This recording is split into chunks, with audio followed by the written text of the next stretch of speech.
आफाक के हर हर गोशे में कुरान सुना कर, इसी आसमान के नीचे, इसी जमीन के ऊपर, इसी मशरिक व मगरिब के माबैन परवरदिगार आलम ने बहुत सारे लोगों को, बहुत सारे इंसानों को पैदा फरमाया। अल्लाह रब्बुल इज्जत ने तरह तरह के लोगों को पैदा फरमाया। परवरदिगार आलम ने उन्हीं इंसानों में से किसी को माल से नवाजा, किसी को औलाद से नवाजा, किसी को ढेरों दौलत अता फरमाई, किसी को कितनी दौलत अता फरमाई, किसी के पास किसी का कोई हिसाब नहीं। ठीक इसी तरह इसी रूए जमीन पर हुकूमत करने वाले बहुत सारे लोग आए, बहुत सारे आए और आकर हुकूमत करके चले गए। कोई ऐसा था जिसकी हुकूमत एक मुल्क में रही, कोई ऐसे बादशाह गुजरे जिनकी हुकूमत सिर्फ 2 मुल्कों पर रही, कुछ ऐसे भी बादशाह गुजरे जिन्होंने कई मुल्कों पे हुकूमत की।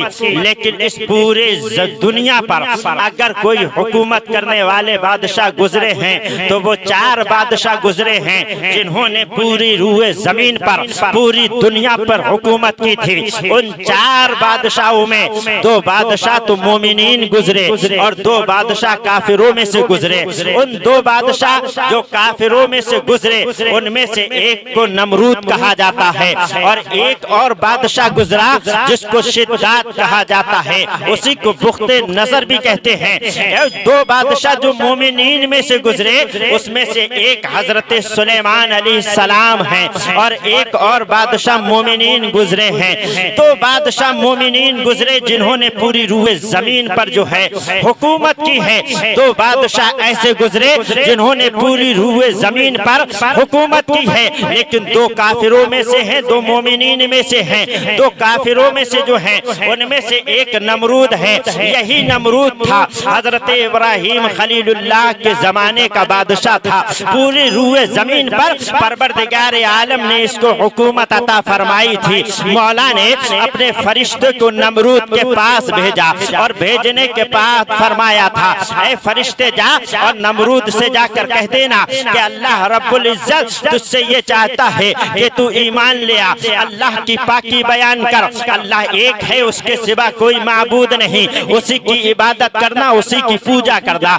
उसी की बंदगी करना, उसी की इबादत करना। फरिश्ता आया नमरूद के पास में, उसने आकर उससे कहा था कि नमरूद अल्लाह एक है, उसी की इबादत किया कर, अल्लाह एक है, उसी की बंदगी किया कर, अल्लाह एक है, उसी के लिए सजदा किया कर, अल्लाह एक है, उसी की बंदगी किया कर, उसके सिवा किसी को नहीं। लेकिन उसने मानने से इनकार कर दिया। फरिश्ता परवरदिगार आलम की बारगाह में चला गया। मौला ने अपने खलीफा हजरत इब्राहिम खलीलुल्लाह को मबऊस फरमाया। वो जमाना ऐसा था कि नमरूद जो है खुदाई का दावा कर चुका था। पूरे रूए जमीन पर, पूरी दुनिया पर हुकूमत करने वाला बादशाह, पूरी रूए जमीन पर बादशाह करने वाला बादशाह खुदाई का दावा कर बैठा। परवरदिगार आलम ने हजरत इब्राहिम खलीलुल्लाह को इस खाकदाने गेती पर मबऊस फरमाया। हजरत इब्राहिम खलीलुल्लाह रूए जमीन पर तशरीफ लाते हैं और जमाना पीरियड गुजरता हुआ चला गया।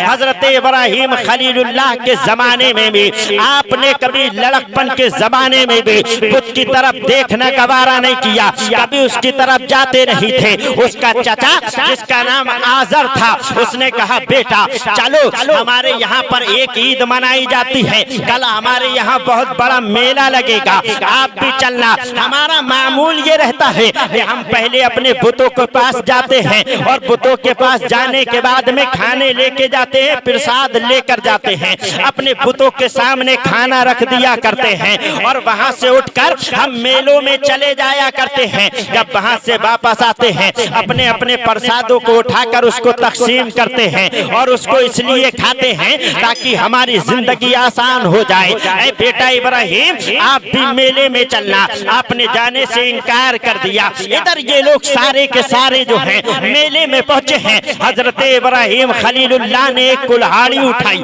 उठाकर अपने कांधे मुबारक पे रखी और रखने के बाद में सीधे गए बुतों के पास में जाकर उनसे कहा, ये तुम्हारे सामने प्रसाद रखा हुआ है, खाना रखा हुआ है, इसको खाते क्यों नहीं? जैसे ही आपने फरमाया था इसको खाइए, उधर से कोई जवाब नहीं आया। ना उनके हाथ ने कोई हरकत की, ना उनके कदमों ने कोई हरकत की, ना उनकी जबान ने कोई हरकत की, ना उनके चेहरे से कोई हरकत नमूदार हुई, ना उनका हाथ ने हरकत की ताकि वो उठे और उठकर आगे बढ़े। और आगे बढ़ने के बाद में अपने हाथों से निवाला उठाएं और खाना शुरू कर दें। जब इब्राहिम खलीलुल्लाह ने देखा कि ये तो कुछ कर ही नहीं रहे हैं, आपने इरशाद फरमाया, खा नहीं सकते हो तो कुछ तो बोलो, आखिर खाते क्यों नहीं? कोई जवाब नहीं आया। इब्राहिम खलीलुल्लाह को जलाल आया, कुल्हाड़ा उठाया और उठाने के बाद में एक एक बुत को चकनाचूर करते हुए चले गए। तमाम बुतों को आपने तोड़ दिया। बुतों को तोड़ने के बाद में जो कुल्हाड़ा आपके हाथ में था,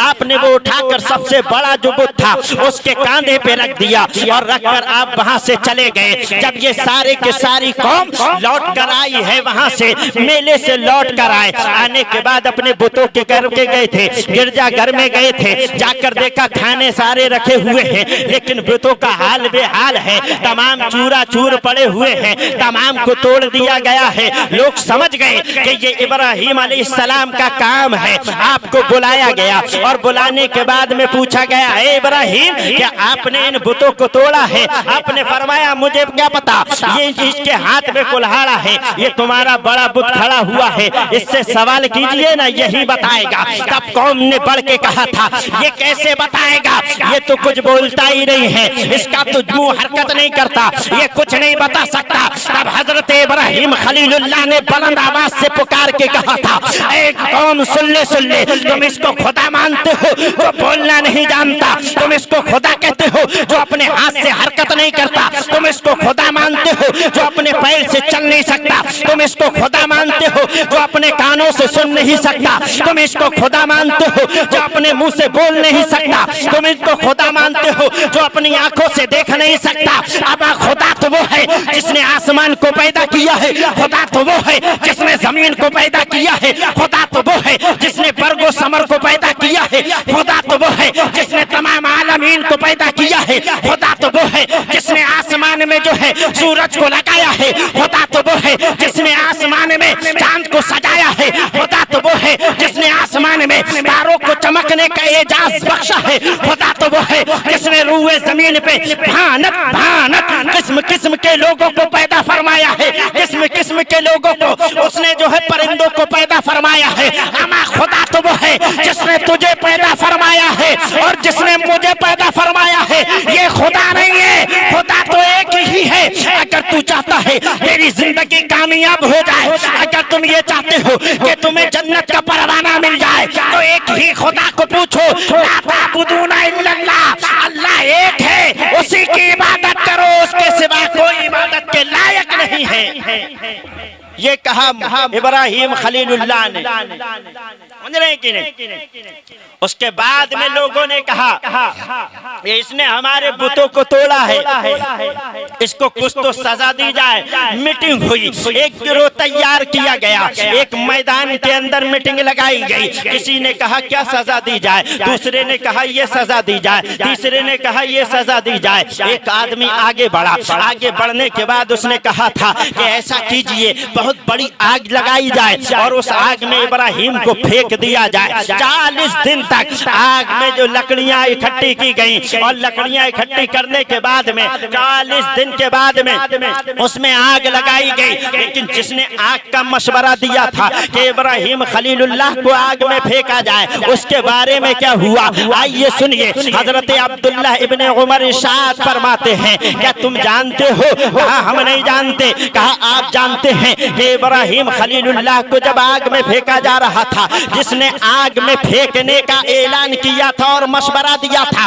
अल्लाह ने उसके साथ में क्या मामला फरमाया। हजरत अब्दुल्ला इब्ने उमर बयान फरमाते हैं कि जिसने ये कहा था कि सजा ही देना है ना इब्राहिम अलैहिस्सलाम को, तो ऐसा कीजिए बड़ी सी आग लगाई जाए, उस आग में इब्राहिम खलीलुल्लाह को फेंक दिया जाए। हजरत अब्दुल्ला इब्ने उमर इरशाद फरमाते हैं जिसने ये मशवरा दिया था, अल्लाह ताला ने उसको जमीन में धंसा दिया मरने के बाद, और कयामत तक वो नबी का गुस्ताख जमीन में अल्लाह ताला उसको धंसाता रहेगा।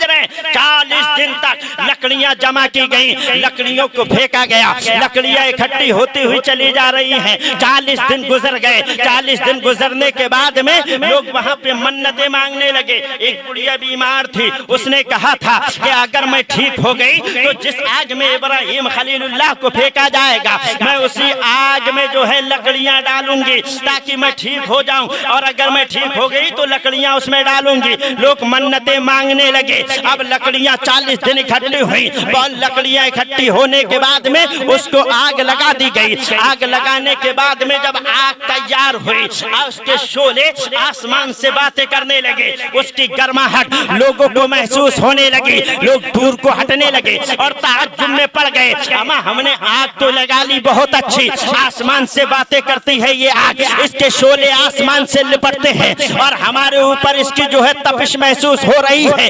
इसके करीब जाने की हमारे अंदर हिम्मत नहीं, सकत नहीं, कुव्वत नहीं, ताकत नहीं, हम जाएंगे कैसे? और जब हम आग के करीब जा नहीं सकते तो इब्राहिम खलीलुल्लाह को आग में फेंकेंगे कैसे?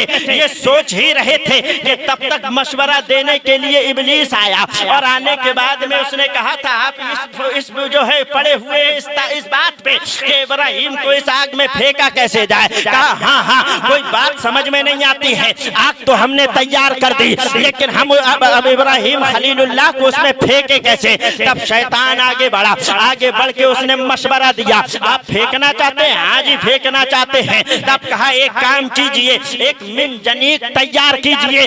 रिवायतों में आता है इससे पहले कोई मिनजनीक बनाई नहीं गई थी, लेकिन जब इब्राहिम को फेंकने का इरादा किया गया था उसके बाद में मिनजनीक तैयार की गई, और उसी के इरादे पे उसी के बाद में वो मिनजनीक जो है तैयार की जाती थी, जंगों में इस्तेमाल की जाती थी। उसमें पत्थर बड़ा सा रख के दुश्मनों की तरफ फेंका जाता था और उनके ऊपर उससे हमला किया जाता था। मिनजनीक तैयार हुई, हजरत इब्राहिम खलीलुल्लाह को उसमें बैठाया गया, और बैठाने के बाद में आग की तरफ फेंक दिया गया। हजरत इब्राहिम अलैहिस्सलाम को जैसे ही बैठाया गया, हवा का फरिश्ता हजरत इब्राहिम की बारगाह में आया और आसमान गिड़गिड़ाने लगा, जमीन रोने लगी, पूरी दुनिया गिड़गिड़ाने लगी, आसमान रोने लगा, फरिश्ते भी रोने लगे, और रोते रोते अल्लाह की बारगाह में अर्ज करते हैं परवरदिगार आलम, अगर तू हमें हुक्म दे तो हम इब्राहिम की जाके इमदाद फरमा दे, मदद फरमा दे। अल्लाह फरमाता है अगर मेरा इब्राहिम तुमसे मदद चाहता है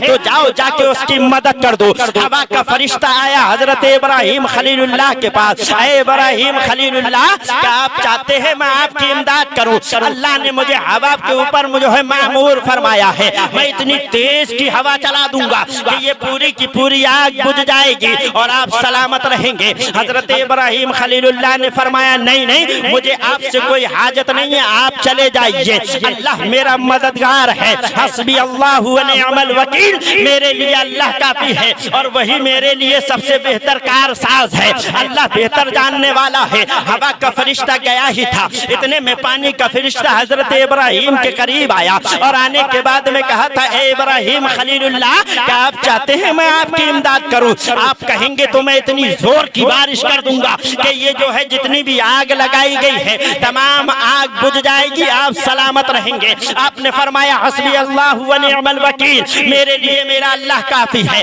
आपसे मुझे कोई सवाल नहीं है, आप चले जाइए। फरिश्ता चला गया अल्लाह की बारगाह में। ऐ मेरे मौला आप क्या होगा? जिब्रील अमी आए हैं, ऐ इब्राहिम बताइए क्या किया जाए, आपके साथ में कुछ इमदाद की जाए। आप आपने फरमाया मेरे लिए मेरा अल्लाह काफी है, आपसे कोई काम नहीं। हजरत जिब्रील अमी भी चले गए, फरिश्ते आए, आपने इमदाद लेने से इनकार कर दिया। अल्लाह रब्बुल इज्जत की बारगाह में फरिश्तों ने जाके कहा मौला बचा ले इब्राहिम को, अब होगा क्या? तब अल्लाह फरमाता है मेरे इब्राहिम का अकीदा मेरे ऊपर बहुत ज्यादा है।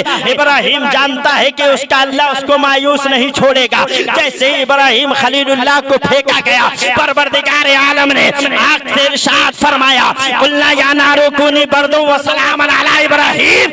जमाना तो देख रहा था कि इब्राहिम आग की तरफ जा रहे हैं, आग इनको जला के जो है खाक कर देगी, आग में गिरेंगे, आग इन्हें राख करेगी, इनके शोले आग अपने शोलों में इन्हें जकड़ लेगी और उसके बाद में इन्हें राख बना देगी, राख का ढेर बना देगी। अल्लाह अल्लाह, अब इब्राहिम अलैहिस्सलाम का बनेगा क्या? आसमान भी रो रहा है, जमीन भी रो रही है, परिंद भी रो रहे हैं, इंसान भी रो रहे हैं, जिन्नात भी रो रहे हैं, तमाम रूए जमीन, यहाँ तक के फरिश्तों की आंख में आंसू है। या अल्लाह अब क्या होगा?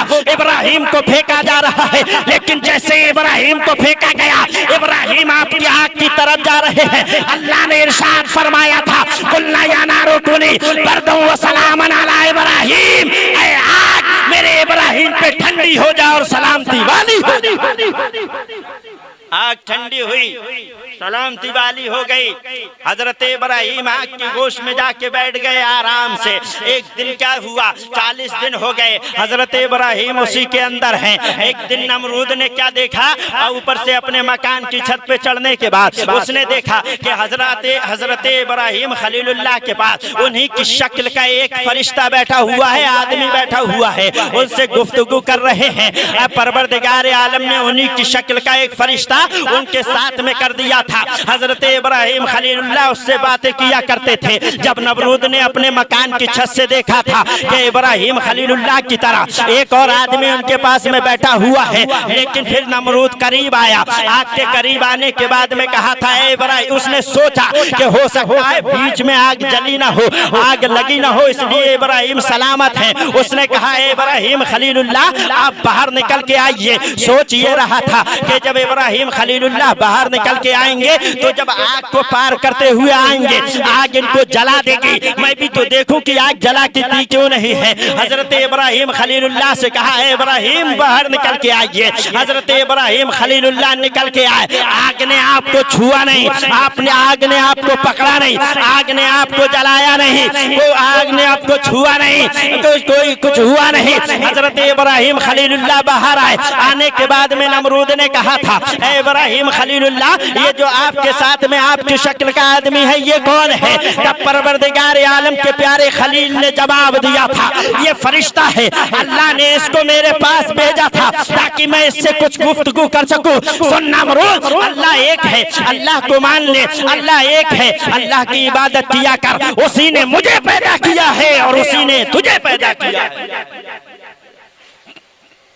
चले गए के बाद में हजरत इब्राहिम खलीलुल्लाह की इब्राहिम खलीलुल्लाह अल्लाह के प्यारे नबी, अल्लाह के खलील हैं, समझ रहे हैं कि नहीं? हजरत इब्राहिम खलीलुल्लाह अल्लाह का जिक्र किया करते थे, अल्लाह की इबादत किया करते थे, अल्लाह की पाकी बोला करते थे। यही हजरत इब्राहिम खलीलुल्लाह हैं। जंगल में बहुत बड़े मालदार थे, अल्लाह ने बहुत माल अता फरमाया था। कई सारी बकरियां उनके पास में थी, कई सारे ऊंट उनके पास में थे, भानत के जो है ऊंट उनके जानवर उनके करीब में थे और वो उनको चराया करते थे। एक दिन फरिश्ते ने कहा था ऐ परवरदिगार आलम ये इब्राहिम तेरा खलील है, हम ये चाहते हैं कि जाके इससे कुछ सवाल करें कि ये आपका खलील कितना पावरफुल है, कितनी तेरी इबादत करता है। अल्लाह ने फरमाया है मेरे फरिश्तों जाओ जाके उससे गुफ्तगू कर लो। एक फरिश्ता आया, हजरत इब्राहिम खलीलुल्लाह जंगल में है, जानवरों को चरा रहे हैं। फरिश्ता आया, आने के बाद में जंगल में एक कोने में बैठ गया और बैठने के बाद में उसने कहा अल्लाहु अकबर अल्लाहु अकबर सुबहान अल्लाहि वल्हम्दुलिल्लाहि वला इलाहा इल्लल्लाह वल्लाहु अकबर पढ़ने लगा। हजरत इब्राहिम अलैहिस्सलाम ने जंगल में देखा एक आदमी बैठा हुआ है, अल्लाह का नाम ले रहा है, सुबहान अल्लाहि वल्हम्दुलिल्लाहि वला इलाहा इल्लल्लाह वल्लाहु अकबर, अल्लाह की पाकी बयान करता है। हजरत इब्राहिम खलीलुल्लाह उठे, उठने के बाद उस शख्स के करीब करीब गए, उस आदमी के करीब गए। जाने के बाद में कहा तू अल्लाह की बड़ी प्यारी पाकी बयान करता है, तेरे मुंह से अल्फाज बड़े प्यारे निकलते हैं, तू अल्लाह की बड़ी अच्छी पाकी बयान करता है। मेरा दिल ये चाहता है कि एक मर्तबा और अल्लाह का नाम जिक्र कर दे, एक मर्तबा और अल्लाह का नाम मुझे सुना दे। बेचैन हो गए, बेकरार हो गए, और होने के बाद में कहा था सुना देना एक बार नाम। तब उसने कहा था ए इब्राहिम खलीलुल्लाह, अभी तक मैं अल्लाह का नाम ले रहा था, मैं अपनी मर्जी से ले रहा था,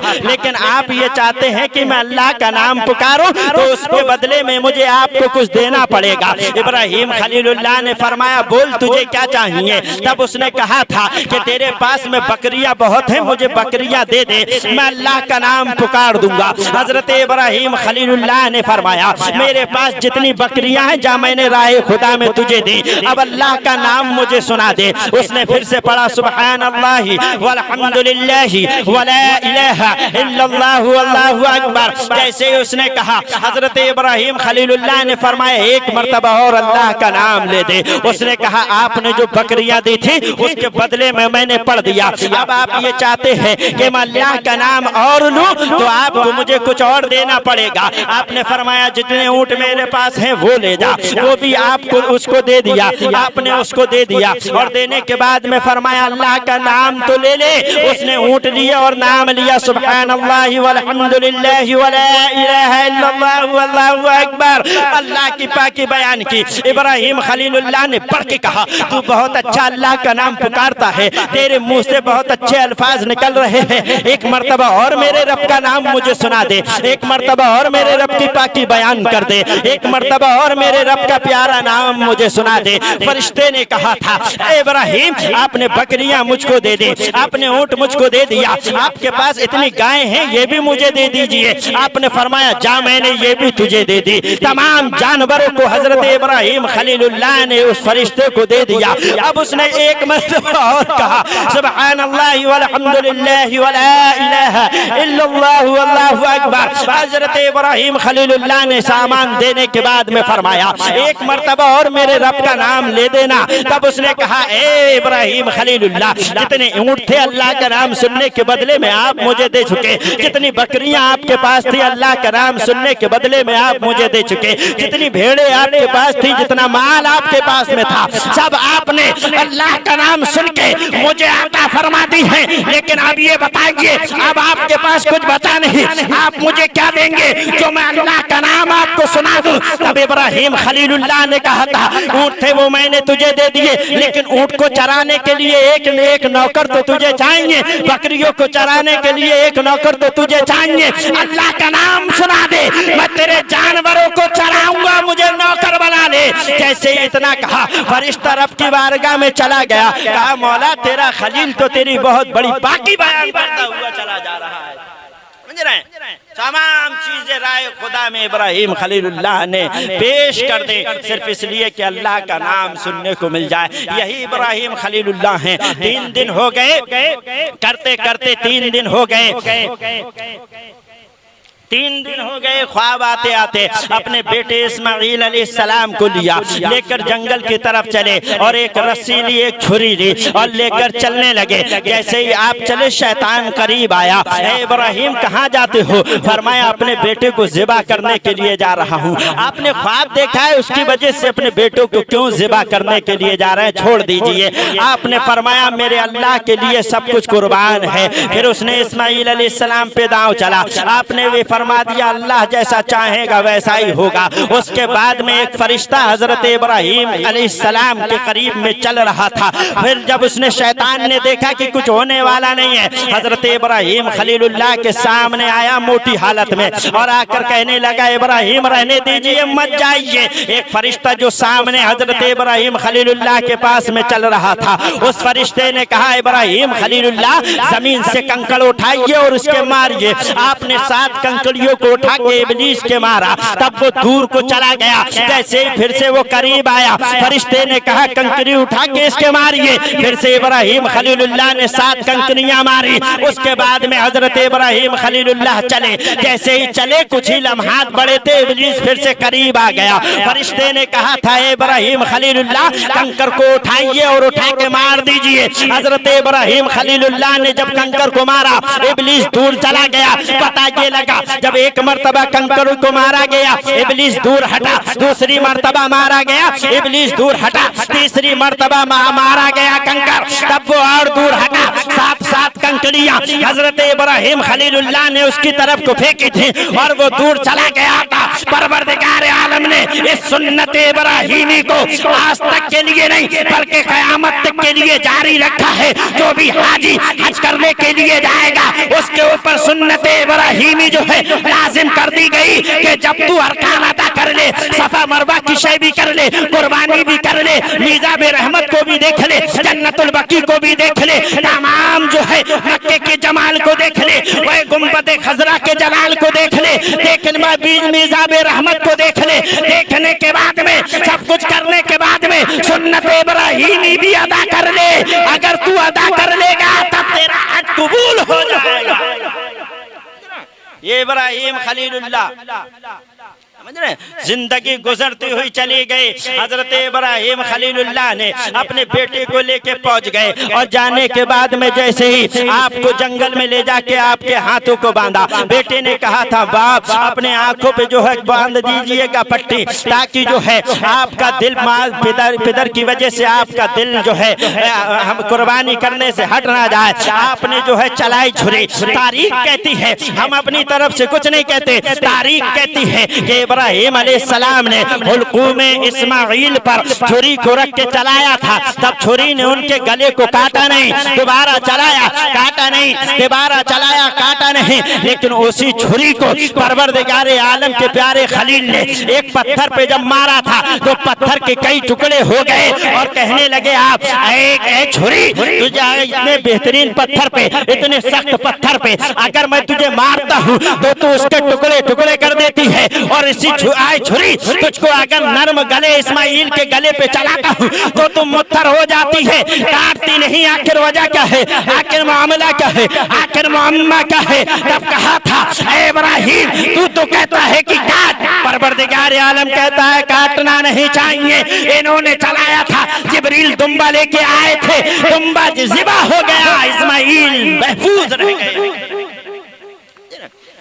यही हज का महीना चल रहा है, आज ही जा रहे हैं हज के लिए। इब्राहिम खलीलुल्लाह से नमरूद ने आग में डालने से पहले या आग में डालने के बाद में हजरत इब्राहिम खलीलुल्लाह से उसका मुनाजरा हुआ। उसने कहा था इब्राहिम आप मुझे खुदा मानिए। आपने फरमाया खुदा वो है जो तमाम जहान को पैदा करने वाला है, जिसने तुझे पैदा किया है, मुझे पैदा किया है, जिसने आसमान को बनाया है, जिसने जमीन को बनाया है, जो मुर्दे को जिंदा करता है, जिंदों को मुर्दा करता है। नमरूद ने इतना सुना, सुन के मुस्कुराया और कहा ये तो मैं भी कर सकता हूँ माअज़ल्लाह। आपने फरमाया कैसे? तब उसने अपने कैद खाने में से 2 लोगों को बुलाया। एक वैसा कैदी था जिसको कुछ दिन के बाद में फांसी होने वाली थी, एक वो कैदी था जो कुछ दिन के बाद में रिहा होने वाला था। दोनों को बुलाया, अपने पास में बैठाया और बैठाने के बाद में कहा था कि जो क्या नाम जिसको जो है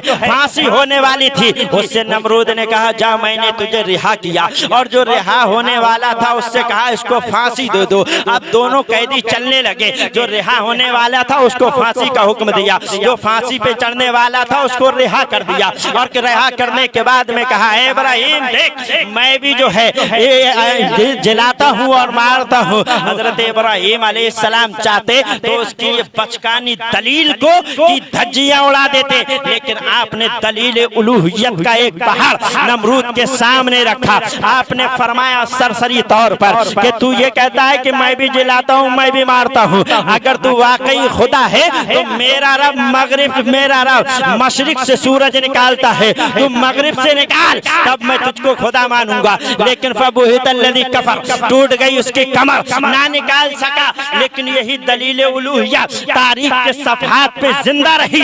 एक जमाना आया था मक्के की सरजमीन थी, मदीने की सरजमीन थी। मुस्तफ़ा ने उंगली का इशारा किया था, मैदान शैबा थी। हजरत अली की गोद में मेरे नबी ने अपने सरे अनवर को रखा था और मेरे नबी रखे रखे आराम फरमा रहे थे। रावियों का कहना यह है कि मुस्तफ़ा की आंख लग गई, लेकिन मेरा विजदान ये कहता है मेरे नबी सोए नहीं थे, बल्कि ये देख रहे थे, अली को टटोल रहे थे कि मैंने जितना पढ़ाया है पढ़ा है कि नहीं, जितना समझाया है समझा है कि नहीं। देखता हूँ क्या मुझे छोड़ के फजर की नमाज पढ़ने जाएगा, देखता हूँ मुझे छोड़ के असर की नमाज पढ़ने जाएगा, देखता हूँ क्या मुझे छोड़ के नमाज पढ़ेगा। लेकिन हजरत अली ने भी बता दिया कि ऐ मेरे प्यारे अली, ऐ मेरे प्यारे नबी, मैं अली हूँ अली, आपको छोड़ के ना तो फजर पढ़ूंगा।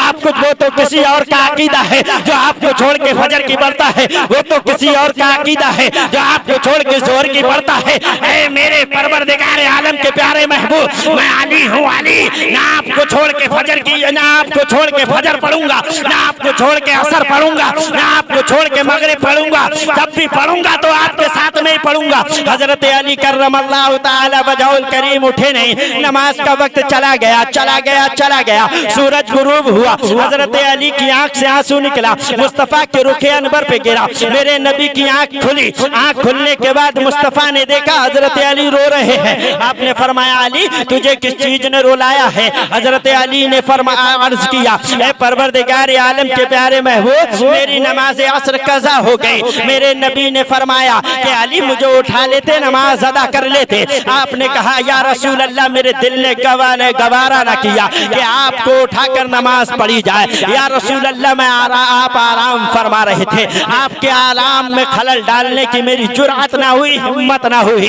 जैसे इतना कहा, परवरदिगार आलम के प्यारे महबूब ने अपने हाथों को उठाया, रब की बारगाह में दराज किया, अरीजा पेश किया है परवरदिगार आलम, मेरा अली तेरी और मेरी इताअत में था, इसके लिए सूरज को पलटा दे। इतना कहना था, उंगली का इशारा मेरे परवरदिगार आलम के प्यारे महबूब ने फरमाया था। जो सूरज डूब चुका था वो बाहर आ गया और सूरज बाहर आया। हजरत अली ने जो है नमाज अदा की। हमने आलम तसव्वुर में सूरज से पूछा, ऐ सूरज अब कब डूबेगा? तब उस सूरज ने कहा था, जब मैं डूबना था, जब डूब गया, जब मेरा जाने का वक्त था मैं चला गया। अब मैं अली के लिए निकला हूँ। अगर अली 5 मिनट में नमाज अदा कर ले तो 5 मिनट के बाद चला जाऊंगा। अली 10 मिनट में पढ़ ले तब मैं 10 मिनट में चला जाऊंगा।